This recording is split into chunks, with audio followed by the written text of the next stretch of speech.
về là lim na ka zong mong na ka muno lal Krista châu no chu mong na dang re nga no chol na dai lim lal Krista châu ani hi ko về là lim na ka zong mong na ka muno lal Krista châu no chu mong na dang re nga no chol na dai lim lal Krista châu ani lal pa chu kan hum him na ani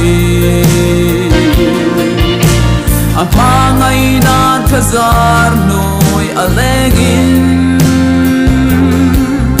mong na lel lim na amin nei tirla pro pui na le joy moi na chang faila hallelujah amen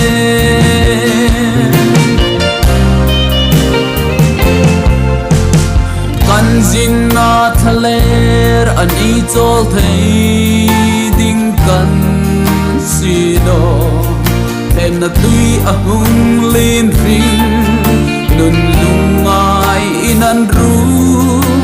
karabin mi trôi la ne pe ding lal pa chu kan hum him na ani apa ngai na thazar noi alegin mong na lel nim na amin nei dirla pro pui na le joy moi na chang faila hallelujah amen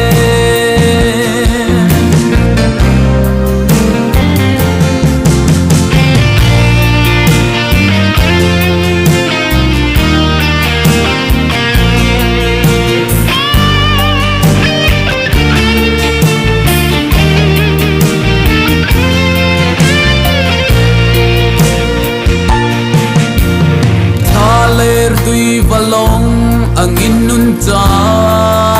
vin kan ruma le tu ding ka zong vel san tu ding ka zong vela isu itlan na